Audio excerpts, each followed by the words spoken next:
नमस्कार विद्यार्थी भाइयों बहनों, धोरण 12 विषय तत्वज्ञान पाठ 10मो आत्म साक्षात्कारनी वैज्ञानिक पद्धति योग ना चौथा तासनी अंदर आप सौ विद्यार्थी भाइयों बहनों ने आवकारू छूं।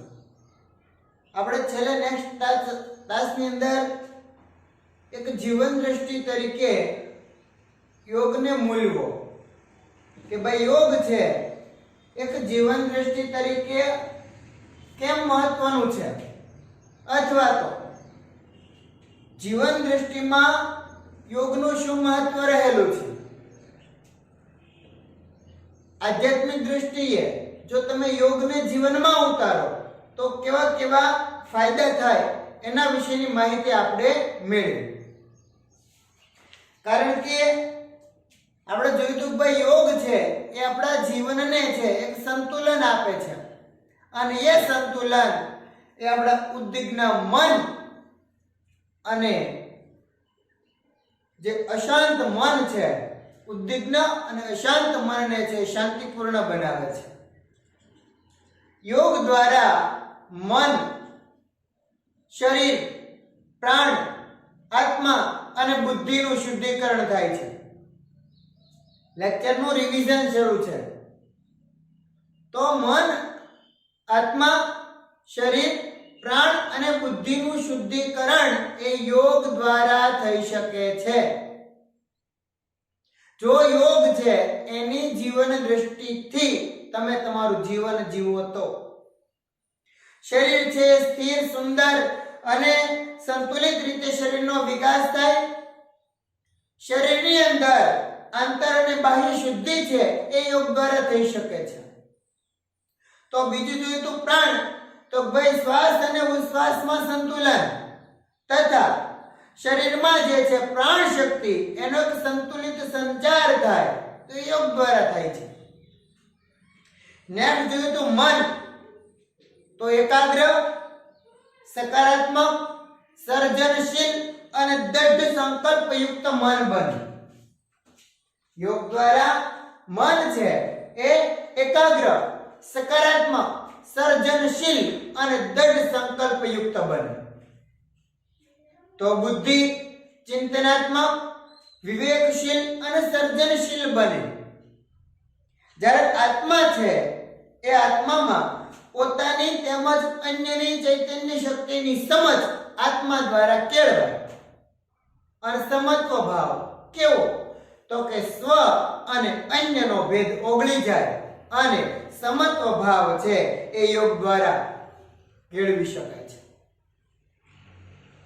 21મી જૂન ના દિવસને યુનોની સામાન્ય સભાએ વિશ્વ યોગ દિવસ તરીકે જાહેર કર્યો। આમાં ભારતના ઘણા બધા પ્રયત્નો રહેલા છે કારણ કે ખૂબ જ પ્રાચીન સમયથી ભારતમાં યોગનું મહત્વ સ્વીકારાયેલું છે। યોગને છે એક આધ્યાત્મિક દ્રષ્ટિએ ભારતે કેળવેલો છે। તો એના પ્રયત્નો દ્વારા 2014માં યોગ છે એને યુનોની સામાન્ય સભાએ આંતરરાષ્ટ્રીય ધોરણે છે સ્થાપિત કરી દીધો અને સમગ્ર વિશ્વમાં છે એક યોગની ભરેલી જીવન દ્રષ્ટિને સ્વીકારવામાં આવી છે। તો પ્રતિવર્ષ 21મી જૂનને વિશ્વ યોગ દિવસ અથવા આંતરરાષ્ટ્રીય યોગ દિવસ તરીકે ઉજવવામાં આવે છે। આજના લેક્ચરમાં આપણે ચિત્તની અવસ્થાઓ બાબતની ચર્ચા કરવાની છે। ચિત્ત એટલે મન, ચિત્ત એટલે મન। તો આજના લેક્ચરની અંદર ચિત્તની અવસ્થાઓ વિશે ચર્ચા કરીશું। ચિત્તની અવસ્થાઓ,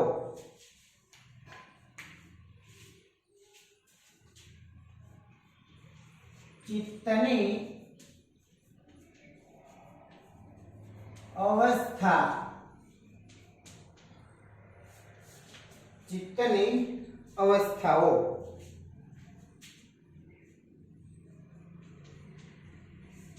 ચિત્તની અવસ્થાઓ. જોઈએ, ધ્યાન આપજો ભાઈઓ બહેનો, ટેક્સ્ટ બુકમાં અને હું સમજાવું તેમાં પણ. ઓકે, તો યોગની જીવન દ્રષ્ટિને સમજવા માટે ચિત્તની અવસ્થાઓનું જ્ઞાન મેળવવું જરૂરી છે. કારણ કે પતંજલિએ યોગની વ્યાખ્યા એ ચિત્તવૃત્તિ નિરોધ એ પ્રમાણે આપેલી છે. ચિત્તવૃત્તિ નિરોધ એ પ્રમાણે યોગની વ્યાખ્યા આપેલી છે. તો શું છે ભાઈ, જો તમારે યોગની જીવન દ્રષ્ટિને સમજવી હોય તો પહેલા ચિત્તનું જ્ઞાન મેળવવું, ચિત્તની અવસ્થાઓનું જ્ઞાન મેળવવું. મનની કઈ કઈ અવસ્થાઓ છે? કારણ કે મન પર એકાગ્રતા લાવવાની છે. મન છે એને સકારાત્મક, સર્જનશીલ અને દૃઢ સંકલ્પયુક્ત બનાવવાનું છે. બરાબર?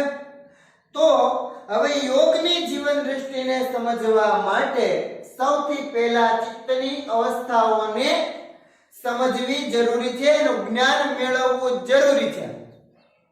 કારણ કે પતંજલિએ જે યોગની વ્યાખ્યા આપી છે એ વ્યાખ્યા છે ચિત્તવૃત્તિ નિરોધ, એટલે કે જે ચિત્તની વૃત્તિનો નિરોધ કરે એ યોગ. પતંજલિ દ્વારા આપવામાં આવેલી વ્યાખ્યા પ્રમાણે છે ચિત્તવૃત્તિ નિરોધ, ચિત્તવૃત્તિનો જે નિરોધ કરે એ યોગ. ચિત્ત એ માનવ અસ્તિત્વનું એક પાયાનું ઘટક છે. માનવનું જે અસ્તિત્વ છે, એની જે હયાતી છે, તો એનો એક મહત્વનું ઘટક તો એ શું છે? ચિત્ત છે. યોગ દર્શન અનુસાર ચિત્ત એ આંતર ઇન્દ્રિય છે, કોઈ બાહ્ય વસ્તુ નથી, પણ એ મનુષ્યના શરીરમાં રહેલી આંતર ઇન્દ્રિય, આંખ, નાક, સ્પર્શ, ચેતા, એ બધી જે ઇન્દ્રિયો છે એ બાહ્ય ઇન્દ્રિયો છે. પણ જે ચિત્ત છે, જે મન છે, એ આંતર ઇન્દ્રિય છે, બાહ્ય ઇન્દ્રિય નથી. હું તમને અહીંથી મારાથી શક્ય હશે એટલો વધારે સમજાવવાનો પ્રયત્ન કરીશ અને કરું છું. તત્વજ્ઞાન આમ જોઈએ તો અઘરો વિષય ન ગણી શકાય, પણ છતાંય અમુક બાબતે છે ડાઉટફુલ થતી હોય, અમુક બાબતોના અર્થ મારાથી પણ કદાચ તમને એ ખોટા કહેવાય જતા હોય, બરાબર, એવું પણ બનતું હોય છે. તો એનો મતલબ એવો નથી કે હું ખોટું કહેવા માંગતો, પણ છતાંય ક્યારેક મિસ્ટેક છે થતી હોય છે. અમુક અર્થ મને પણ સમજાતા હોતા નથી. એનો અર્થ મેળવવાનો પ્રયત્ન કરી અને અહીંથી તમને યોગ્ય રીતે માહિતી મળે, યોગ્ય રીતે તમે ભણી શકો અને વિષયનું જ્ઞાન સુસ્પષ્ટ બને એ માટેના પ્રયત્નો કરવામાં આવે છે.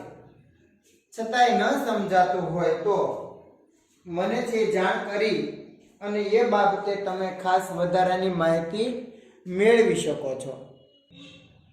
એટલે ન સમજાતા મુદ્દા હોય એની ચર્ચા છે આપણે સાથે મળીને કરીશું, જેથી એનો ઉકેલ છે એ આવી શકે. તો ભાઈ જોઈએ છે ભાઈ ચિત્ત છે, બરોબર, એ માનવ અસ્તિત્વનો એક પાયાનો ઘટક છે. યોગ દર્શન અનુસાર ચિત્ત એ આંતર ઇન્દ્રિય છે, એ કોઈ બાહ્ય વસ્તુ નથી. ચિત્તને તમે જોઈ શકો નહીં, એ આંતર ઇન્દ્રિય છે. તે સત્વ, રજસ અને તમસ સ્વરૂપ છે. સત્વ, રજસ અને તમસ એ ચિત્તના 3 સ્વરૂપો છે. સત્વ, રજસ અને તમસ એ શું છે એ હમણાં આવવાનું છે આગળ, એટલે ત્યારે સમજીશું. વધારે એમાં અત્યારે નહીં પડતા. યાદ રાખો કે ભાઈ ચિત્ત છે એ સત્વ, રજસ અને તમસ સ્વરૂપ છે. આ આંતર ઇન્દ્રિય દ્વારા આપણે વસ્તુઓના બાહ્ય તેમજ આંતરિક સંવેદનોના સંબંધમાં આવીએ છીએ. ચિત્ત દ્વારા આપણે કઈ તો ભાઈ બાહ્ય અને આંતરિક સંવેદનાના સંબંધમાં કોઈ આપણને શારીરિક રીતે ઈજા પહોંચાડે તો પણ મનને સંવેદના થાય. કોઈ આપણને વાણી દ્વારા, વચનો દ્વારા માર્મિક પ્રહારો કરે તો પણ આપણને સંવેદના થાય. આપણા મનમાં ને મનમાં કોઈને આપણે છીએ કોઈનું ખરાબ કરતા હોઈએ તો આપણા મનની અંદર આપણા પ્રત્યે આપણને ધિક્કાર ઉદ્ભવે કે નહીં? તો આ જે આંતર ઇન્દ્રિય દ્વારા આપણે વસ્તુના બાહ્ય અને આંતરિક સંવેદનો છે એના સંબંધમાં આવીએ છીએ. એ ચિત્ત દ્વારા નક્કી થાય. ચિત્તમાં બુદ્ધિ, અહંકાર અને મનનો સમાવેશ થાય છે. ચિત્તમાં કોનો સમાવેશ થાય? બુદ્ધિ, મન અને અહંકાર.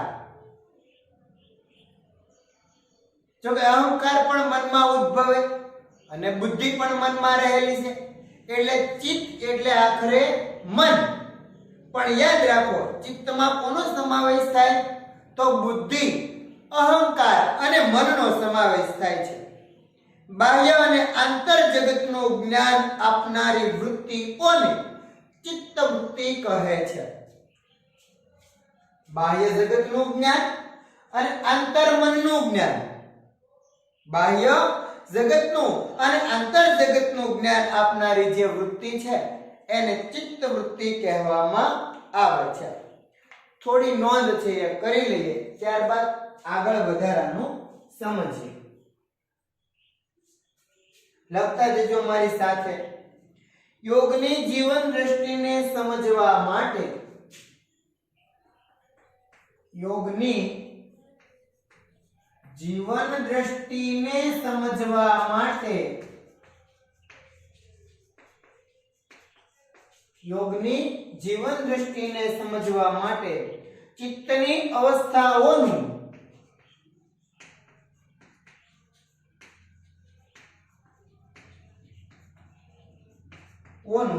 જ્ઞાન મેળવવું જરૂરી છે.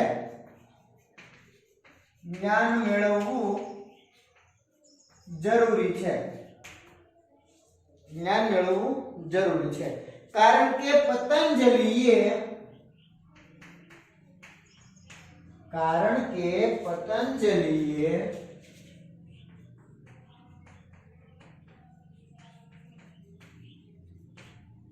યોગની વ્યાખ્યા ચિત્તવૃત્તિ નિરોધ,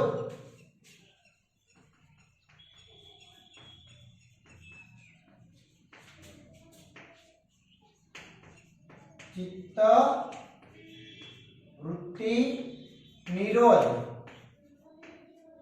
એ પ્રમાણે આપી છે.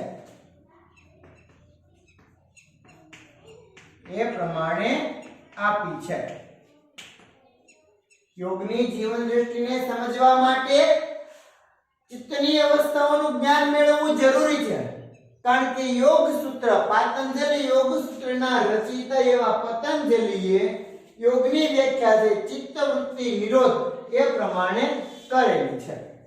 નેક્સ્ટ જોઈએ. ચિત્ત એ માનવ અસ્તિત્વનું પાયાનું ઘટક છે. ચિત્ત એ માનવ અસ્તિત્વનું પાયાનું ઘટક છે. ચિત્ત એ માનવ અસ્તિત્વનું પાયાનું ઘટક છે. ચિત્ત છે એ સત્વ, રજસ અને તમસનું સ્વરૂપ છે. ચિત્ત એ સત્વ, પછી રજત અને તમસ નું સ્વરૂપ છે.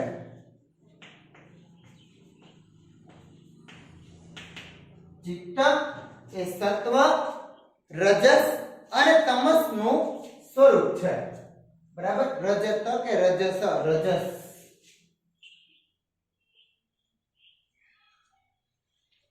ચિત્ત છે, બરોબર? એ સત્વ, રજસ અને તમસ નું સ્વરૂપ છે.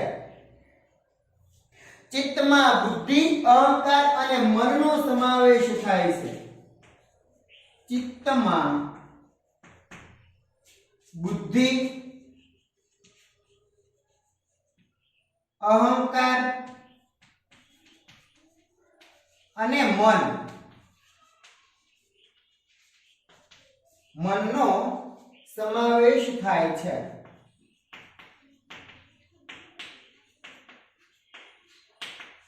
ચિત્તમાં બુદ્ધિ, અહંકાર અને મનનો સમાવેશ થાય છે. બાહ્ય અને આંતર જગતનું જ્ઞાન આપનારી વૃત્તિઓને બાહ્ય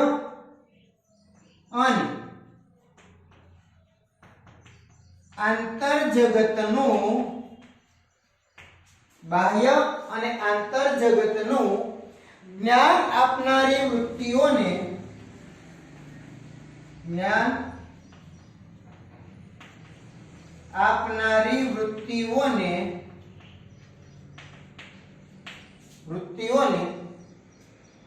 ચિત્તવૃત્તિ કહે છે.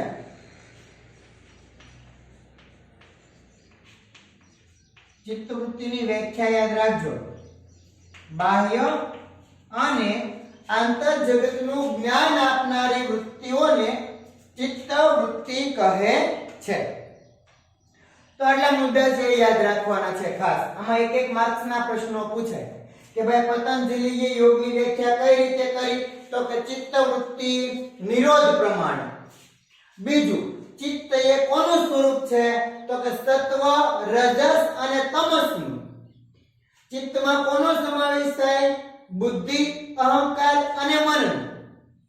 ચિત્તની વ્યાખ્યા, ચિત્તવૃત્તિની વ્યાખ્યા, તો કે બાહ્ય અને આંતર જગતનું જ્ઞાન આપનારી વૃત્તિઓને ચિત્તવૃત્તિ કહે છે.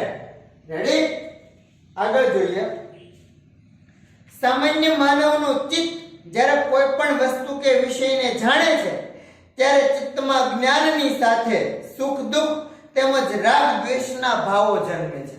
મિત્રો, વિષય એટલે સંસારના તમામ સુખ દુઃખ કે સંસાર જગતની કોઈ પણ વસ્તુ, બે અલગ અલગ વસ્તુ એટલે કે સંસારની જે ભૌતિક જગતની વસ્તુઓ છે તે. વિષય એટલે સંસારના સમસ્ત જગતના મનના ભાવો, સુખ દુઃખ, આનંદ, ક્રોધ, લોભ, મોહ, સંસાર પ્રત્યેના જે ભાવો છે એટલે વિષય. તો સામાન્ય માનવનું ચિત્ત એ જ્યારે કોઈ પણ વસ્તુ કે વિષયને જોવે અથવા જાણે ત્યારે ચિત્તમાં જ્ઞાનની સાથે સુખ દુઃખ અને રાગ દ્વેષના ભાવ જન્મે છે. એ વિષય પ્રત્યે, એ વસ્તુ પ્રત્યે સુખ દુઃખ અને રાગ દ્વેષના ભાવો છે ચિત્તમાં જન્મે છે. ચિત્ત વિષયાકાર અને વિષયરૂપ બને છે. પછી કોઈ પણ વસ્તુ પ્રત્યે કે વિષય પ્રત્યે આપણને મોહ જન્મે, એ વિષય પ્રત્યે આપણને છે એ રાગ જન્મે. પણ જ્યારે ધાર્મિક જીવનનો અર્થ આપણે સમજતા હતા, ધર્મ અને ધર્મનો અર્થ, તો એની અંદર વૈરાગ્યનું મહત્વ આપણે સમજ્યા હતા. વૈરાગ્ય કે ભાઈ સંસારના કોઈ પણ સુખો પ્રત્યે આસક્તિ એટલે વૈરાગ્ય, અનાસક્તિનો અભાવ એટલે વૈરાગ્ય. એવી કઈક વ્યાખ્યા હતી ને, જોઈ લેજો તમે. વૈરાગ્યની વ્યાખ્યા એવી કઈક છે. તો જુઓ, વિષય છે બરોબર, ચિત્ત છે એ વિષયાકાર અને વિષયરૂપ બને છે.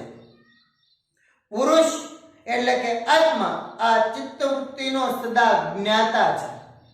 કોઈ પણ હોય, કોઈનો આત્મા હોય, એ ચાહે સ્ત્રીનો હોય કે પુરુષનો આત્મા હોય, પણ એ જે છે એના માનસ પટ ઉપર કોઈ પણ વિષય કે વસ્તુ પ્રત્યે મનની સંચળતા અનુસારના ભાવો ચોક્કસ જન્મે છે. મનની સંચળતા અનુસારના ભાવો ચોક્કસ તે જન્મે છે. તો ચિત્ત વૃત્તિનો છે એ પુરુષ છે અથવા આત્મા છે, એ આ ચિત્ત વૃત્તિનો સદા જ્ઞાતા છે.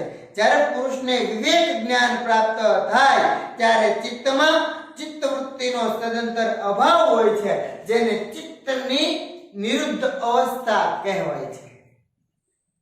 જ્યારે વ્યક્તિને છે એ સત્ય શું છે, સામાન્ય અર્થમાં કહું કે જ્યારે વ્યક્તિ ધાર્મિક જીવન જીવે, જ્યારે વ્યક્તિ છે વિષય પ્રત્યે આસક્તિ અનુભવે, વૈરાગ્ય અનુભવે, ત્યારની જે અવસ્થા છે ને એ અવસ્થાની અંદર ખાસ કરી અને વ્યક્તિના ચિત્તમાં ચિત્તવૃત્તિનો સદાય અભાવ હોય છે, નિરંતર અભાવ હોય છે.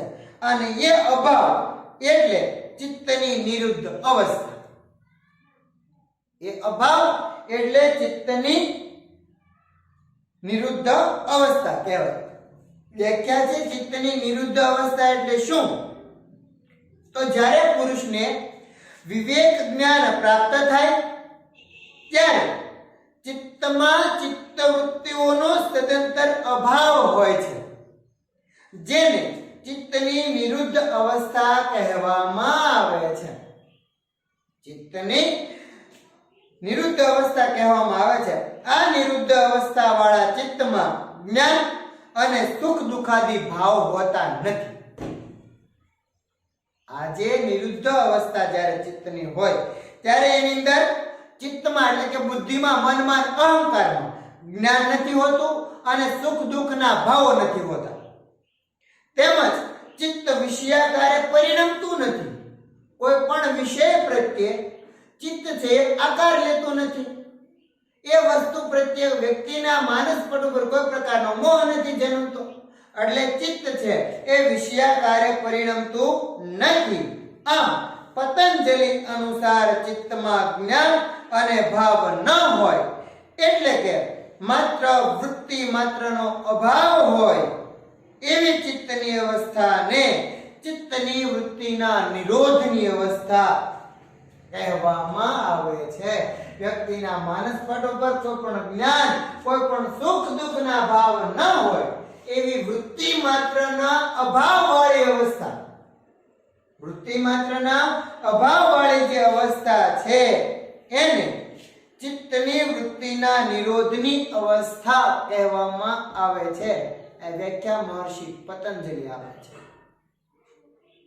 ફરી વખત જોઈએ, ચિત્તમાં જ્ઞાન અને ભાવ ન હોય એટલે કે વૃત્તિ માત્રનો અભાવ હોય. ચિત્તમાં જ્ઞાન કે ભાવ ન હોય એટલે વૃત્તિ માત્રનો અભાવ હોય એવી ચિત્તની અવસ્થાને ચિત્તની વૃત્તિની નિરોધની અવસ્થા કહેવામાં આવે છે. આ વ્યાખ્યા આપે છે મહર્ષિ પતંજલિ. આ અવસ્થાની પ્રાપ્તિ યોગ સાધના દ્વારા શક્ય છે. Point to be note. તો આ ચિત્તની વૃત્તિ આવી મેળવવા માટે શું જરૂરી છે? યોગ સાધના. તો હવે અત્યારે યોગ શબ્દ આવ્યો. ચિત્તની વૃત્તિમાં યોગ શબ્દ અત્યારે પ્રવેશ્યો. જ્યારે ચિત્તની વૃત્તિની નિરોધ વાળી અવસ્થા પ્રાપ્ત કરવી હોય તો એ અવસ્થા માત્ર ને માત્ર યોગ સાધના દ્વારા પ્રાપ્ત થાય. એ એવી અવસ્થા છે કે જેમાં કોઈ પણ પ્રકારનું જ્ઞાન કે સુખ દુઃખના ભાવો હોતા નથી. સંસારના કોઈ પણ પ્રકારના ભૌતિક અથવા એવા કોઈ પણ પ્રકારના ભાવો પ્રત્યે મોહ હોતો નથી. એવી અવસ્થા તો એ યોગ સાધના દ્વારા મળે છે. આથી યોગના વિવિધ અંગોની સમજ મેળવતા પહેલા ચિત્તની અવસ્થાઓની સમજ મેળવવી જરૂરી છે. યોગના વિવિધ અંગો છે એની સમજ મેળવતા પહેલા આપણે છે એ ખાસ કરી અને ચિત્તની અવસ્થા સમજવી જરૂરી છે. એટલા માટે યોગની માહિતી મેળવતા પહેલા, યોગની અવસ્થા સમજતા પહેલા આપણે ચિત્ત વૃત્તિઓની માહિતી મેળવીએ છીએ, ચિત્તની અવસ્થાઓની માહિતી મેળવીએ છીએ. પતંજલિ દ્વારા ચિત્તને ક્ષિપ્ત, મૂઢ, વિક્ષિપ્ત, એકાગ્ર અને નિરુદ્ધ એવી 5 અવસ્થાઓ છે એ સ્વીકારે છે. પતંજલિ ચિત્તની 5 અવસ્થાઓ સ્વીકારે છે. કઈ 5 અવસ્થાઓ? તો કે ભાઈ ક્ષિપ્ત, મૂઢ, વિક્ષિપ્ત, એકાગ્ર અને નિરુદ્ધ. આ 5 અવસ્થા છે એ પતંજલિ દ્વારા સ્વીકારવામાં આવે છે. ચિત્ત છે એ સાત્વિક, રાજસિક અને તામસિક, બરોબર, એ હોય છે. ચિત્ત કેવું હોય છે? સાત્વિક, રાજસિક અને તામસિક હોય છે. તો ચિત્ત છે એ કેવું હોય છે? સાત્વિક, રાજસિક અને તામસિક હોય છે. ચિત્તમાં રજત, સત્વ, રજસ અને તમસની સરખી માત્રા હોતી નથી, એટલે જ આ 5 અવસ્થા પડે છે. ચિત્તની અંદર સત્વ, રજસ અને તમસનું સ્વરૂપ છે, પણ એ સરખી માત્રામાં નથી. એટલા માટે ચિત્તની 5 અવસ્થા ક્ષિપ્ત, મૂઢ, વિક્ષિપ્ત, એકાગ્ર અને નિરુદ્ધ, આ 5 અવસ્થા છે એ ચિત્તની પડે છે. હજી પણ થોડી નોંધ છે એ આ બાબતે કરી લઈએ અને પછી છે ચિત્તની અવસ્થાઓને સમજીએ. ચિત્તની એક એક અવસ્થા વિશેની માહિતી આપણે મેળવવાની છે. ચિત્તની કેટલી અવસ્થા છે? 5. ક્ષિપ્ત, મૂઢ, વિક્ષિપ્ત, એકાગ્ર અને નિરુદ્ધ. બરાબર, જોઈએ. તો આપણે પહેલા વ્યાખ્યા લખવાની છે પતંજલિ દ્વારા જે આપવામાં આવે છે તે. ચિત્તની નિરુદ્ધ અવસ્થા. ચિત્તની નિરુદ્ધ અવસ્થા એટલે શું થાય? લખો એમાં, જ્યારે પુરુષને વિવેક જ્ઞાન પ્રાપ્ત થાય, જ્યારે પુરુષને વિવેક જ્ઞાન પ્રાપ્ત થાય, જ્યારે પુરુષને વિવેક જ્ઞાન પ્રાપ્ત થાય ત્યારે ચિત્તમાં ચિત્તવૃત્તિઓનો, ત્યારે ચિત્તમાં ચિત્તવૃત્તિઓનો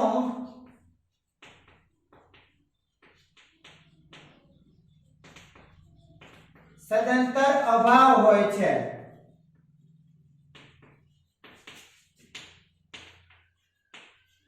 સદંતર અભાવ હોય છે, જેને ચિત્તની નિરુદ્ધ અવસ્થા કહેવાય છે.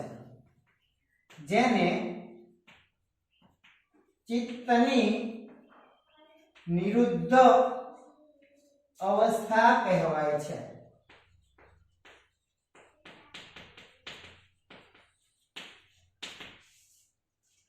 ચિત્તની નિરુદ્ધ અવસ્થા વ્યાખ્યા છે, બરોબર, કે ભાઈ જ્યારે પુરુષને વિવેક જ્ઞાન પ્રાપ્ત થાય ત્યારે ચિત્તમાં ચિત્તવૃત્તિઓનો સદંતર અભાવ હોય છે, જેને ચિત્તની નિરુદ્ધ અવસ્થા કહેવાય.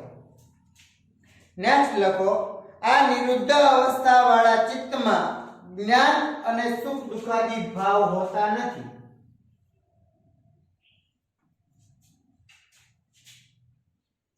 ચિત્તની નિરુદ્ધ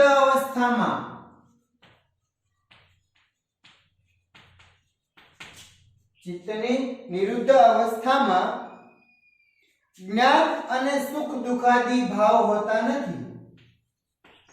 જ્ઞાન અને સુખ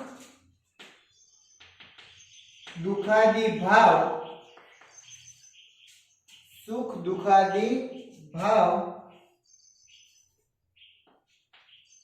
હોતા નથી.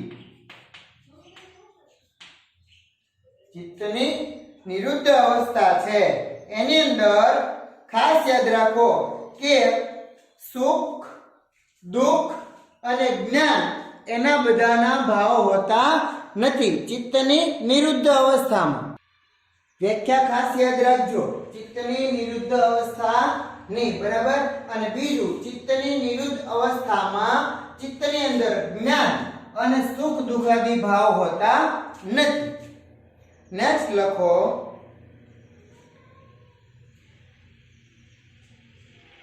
ચિત્તવૃત્તિની નિરોધ અવસ્થા. પછીની વ્યાખ્યા છે ચિત્ત વૃત્તિની નિરોધ અવસ્થા એની વ્યાખ્યા લખીએ તો જુઓ એમાં ચિત્તમાં જ્ઞાન અને ભાવ ન હોય, ચિત્તમાં જ્ઞાન અને ભાવ ન હોય, ચિત્તમાં જ્ઞાન અને ભાવ ન હોય એટલે કે વૃત્તિ માત્રનો અભાવ હોય, એટલે કે વૃત્તિ માત્રનો અભાવ હોય, વૃત્તિ માત્રનો અભાવ હોય એવી ચિત્તની અવસ્થાને, એવી ચિત્તની અવસ્થાને, એવી ચિત્તની અવસ્થાને ચિત્તવૃત્તિની નિરોધની અવસ્થા કહેવામાં આવે છે. ચિત્તવૃત્તિની નિરોધની અવસ્થા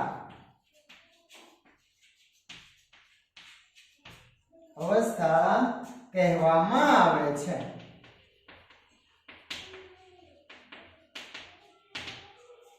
આ વ્યાખ્યા ખરેખર થોડીક તમને અઘરી લાગશે પણ પરીક્ષામાં પૂછાશે.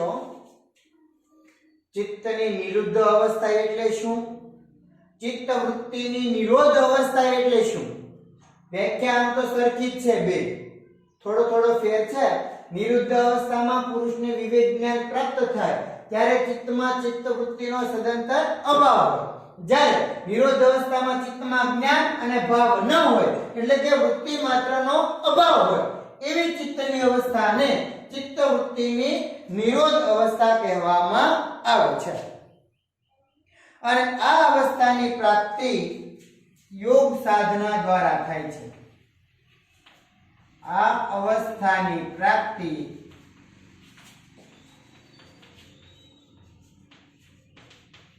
યોગ સાધના દ્વારા થાય છે. યોગની ચિત્તવૃત્તિની નિરોધની અવસ્થા ચિત્તવૃત્તિની નિરોધની અવસ્થા શાના દ્વારા પ્રાપ્ત થાય છે? તો કે ભાઈ યોગ સાધના દ્વારા પ્રાપ્ત થાય છે. ચિત્તની 5 અવસ્થાઓ પછી લખો. ચિત્તની 5 અવસ્થા. 1 2 3 4 5. કઈ છે પહેલી? તો કે ભાઈ ક્ષિપ્ત, પછી છે મૂઢ, પછી છે વિક્ષિપ્ત,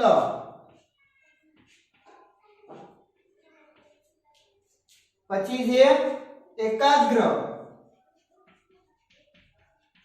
અને છેલ્લી છે નિરુદ્ધ. બરાબર. ચિત્તની 5 અવસ્થા કોણ આપે છે? પતંજલિ. જો વ્યાખ્યા પણ પતંજલિ દ્વારા આપવામાં આવેલી છે. અને આ ચિત્તની જે 5 અવસ્થા છે ક્ષિપ્ત, મૂઢ, વિક્ષિપ્ત, એકાગ્ર અને નિરુદ્ધ આ પણ છે. બરાબર. એ મહર્ષિ પતંજલિ દ્વારા છે 5 અવસ્થાઓ ચિત્તની આપવામાં આવે છે. ચિત્ત છે એ સાત્વિક, રાજસિક અને તામસિક હોય છે. એની અંદર સત્વ, રજસ અને તમસની માત્રા સરખી હોતી નથી. માટે જ એના આવા 5 અવસ્થાના ભેદ પડે છે. આ લેક્ચરની અંદર ચિત્તની અવસ્થાઓ લેશું તો કલાક ઉપરનો લેક્ચર થઈ જશે. એટલે હવે ચિત્તની અવસ્થાઓ જે 5 છે એને આપણે નેક્સ્ટ લેક્ચરમાં ફરી મળી ત્યારે જોઈશું. પણ આજના લેક્ચરમાં આપણે ચિત્તની અવસ્થાઓ વિશેની જે પ્રારંભિક માહિતી મેળવી એ તમારે યાદ રાખવાની છે. પહેલા જે ટૂંકા પ્રશ્નો લખ્યા હતા એ પણ અને આજે બોર્ડ વર્ક કરેલું છે બધી ચિત્તની અવસ્થાઓ, 2 વ્યાખ્યા ચિત્તની નિરુદ્ધ અવસ્થા અને ચિત્ત વૃત્તિની નિરોધ અવસ્થા એ બંનેની વ્યાખ્યા યાદ રાખવાની છે. અને ચિત્તની 5 અવસ્થા એને આપણે વિશેષ સમજવાના છે. કઈ કઈ? ક્ષિપ્ત, મૂઢ, વિક્ષિપ્ત, એકાગ્ર અને નિરુદ્ધ. તો હવે પછી નેક્સ્ટ લેક્ચરમાં મળીએ ત્યારે આ 5 અવસ્થાઓ બાબતની ચર્ચા કરીશું. ભાઈ બહેનો, આ લેક્ચરને આગળ પૂર્ણ કરીએ. આ લેક્ચર સંપૂર્ણ રીતે તૈયાર કરી નાખજો. મળીએ નેક્સ્ટ લેક્ચરમાં.